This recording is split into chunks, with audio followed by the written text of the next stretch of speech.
Hi, this is Zak Mir with a charting special entitled Charting Multibaggers, and the reason for that is that I was really inspired by the way that having compiled the stocks of the year for 2020 and then the stocks for 2021, that's around 40 stocks, noticing the similarities in the setups that there were in many of the best performing stocks of 2020, and then hopefully using that to inspire potential winning candidates for next year. All of this obviously on a technical basis, but there's a nod to the fundamentals as well.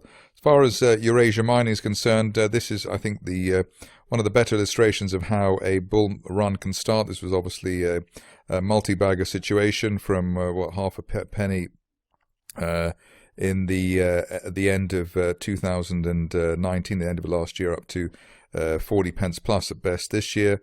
But it started on a certain particular day with the price action breaking the old 0.6 pence resistance, which was the September peak, and closing on the day around what was that, around the 0.95 pence level. In fact, on the day around 3:30, I did actually do a little chart on the stock.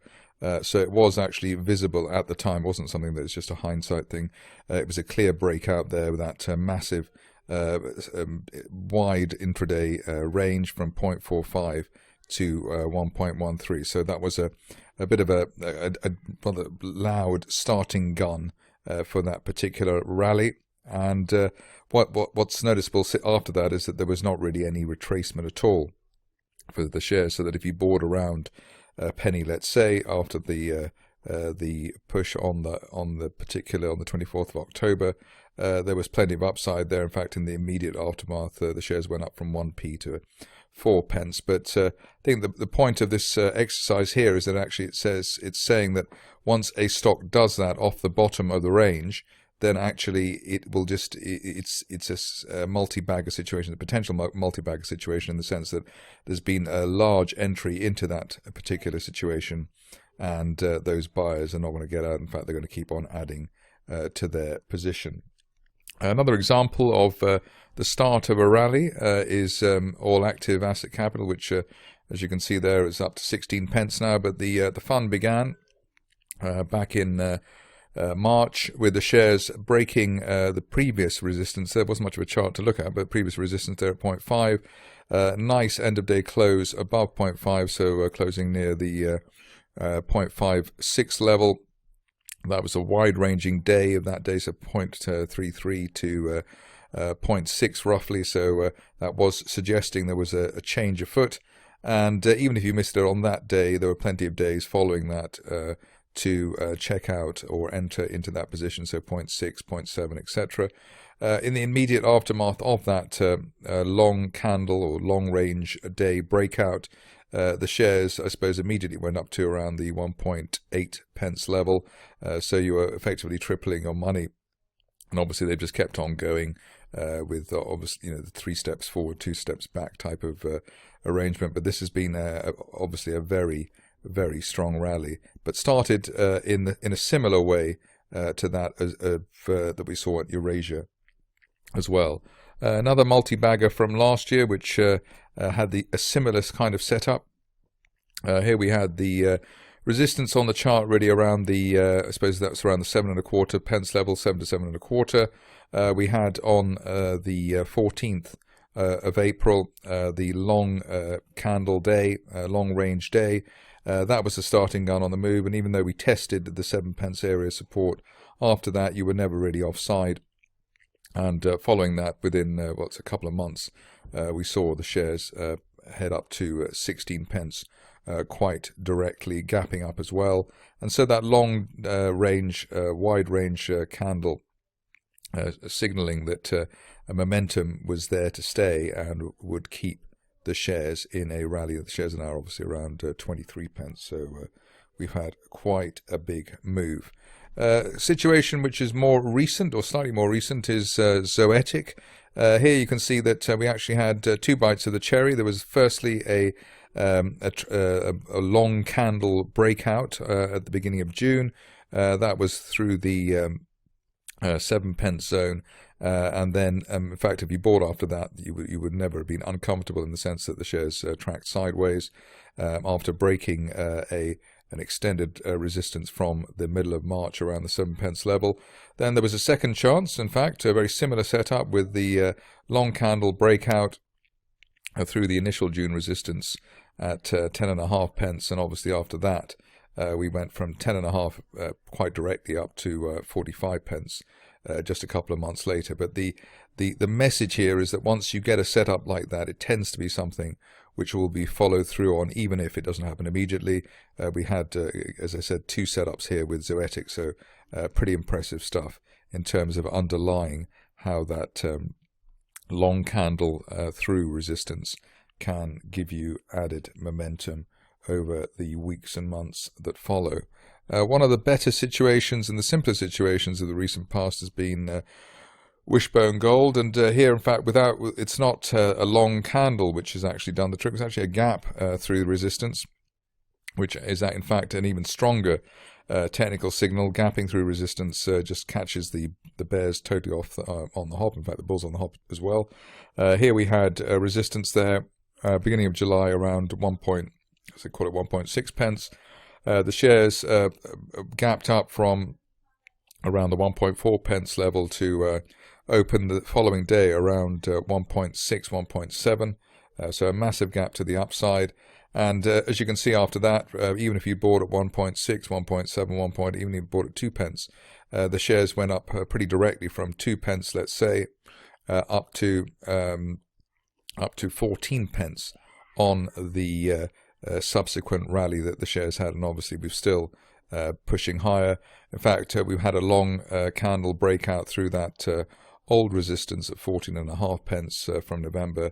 That was just on the 23rd of December, just a couple of days ago, and so that's threatening a fresh leg to the upside. But what you can see here is that all the way up, Wishbone has delivered these long candles through resistance, no retracement of any significance, and that is something that you tend to see in multi-baggers obviously all the time, but the start of it is of such moves tends to happen with the long candle or the gap through extended resistance. On to the pharma area, which obviously has been one of a very rich area for investors over the last 6 months, 9 months or so.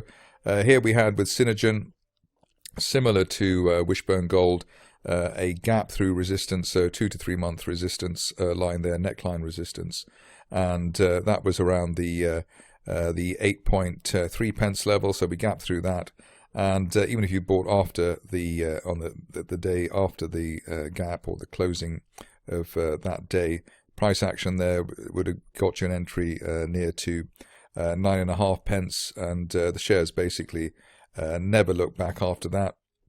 We managed to go from 9.5 to up to what, sort of 75, nearly 80p in the subsequent 2 to 3 months. So very strong signal there, and it's something that tends to keep a Stockholm market on the bullish tack for a long time after the initial trigger on a charting basis.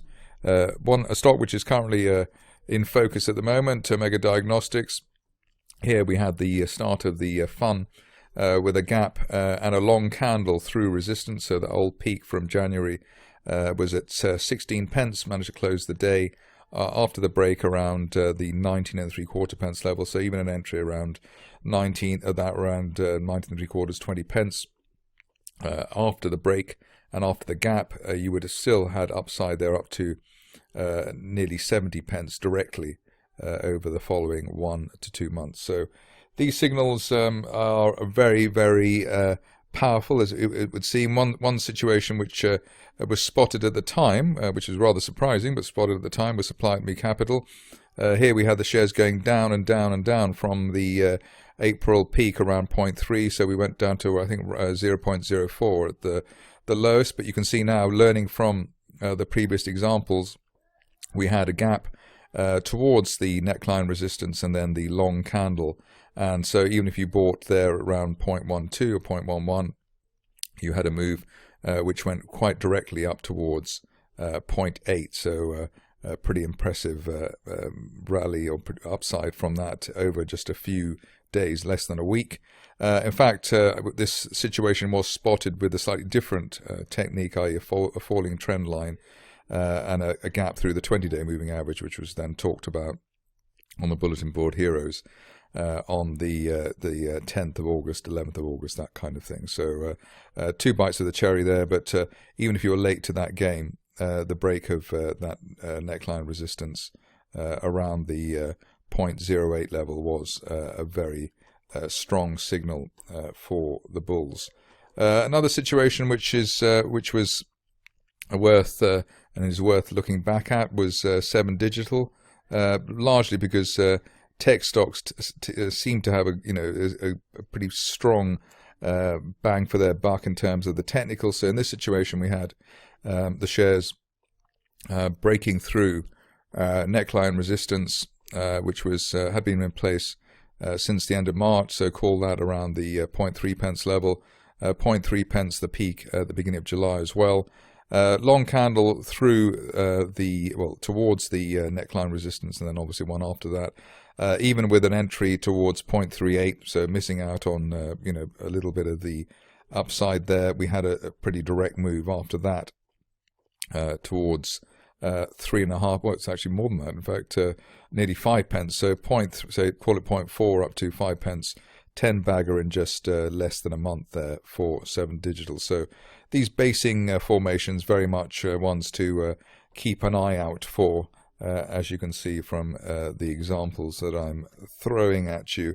EQTEC was a stock to follow, one which is still motoring as well. Here we can see that we've got a resistance line break there with the long candle towards the neckline and then a long candle afterwards. So basically that resistance line break splitting the candles in two of the 2 days. Again, even if you were late and when it went in there towards 0.32, 0.33, the shares more than doubled over the next 2 to 3 weeks. Stock which I covered in the bulletin board here as the weekend edition, which has been absolutely amazing, is AFC Energy. But the story started in a similar way to the other stocks that I've looked at with this neckline break. The long candle there came on a break of basically the 21 pence level that day, which I'm just trying to highlight now, which was on the 18th of November, taking the stock through the 21, 22 pence level. And again, even if you bought late at 22, 23, 24, etc., there was plenty of upside there directly without any measurable retracement, and we're already up to 66 pence in this on a wide rising trend channel, which could take us towards £1 and more with gaps higher, etc., etc. So this is looking pretty strong.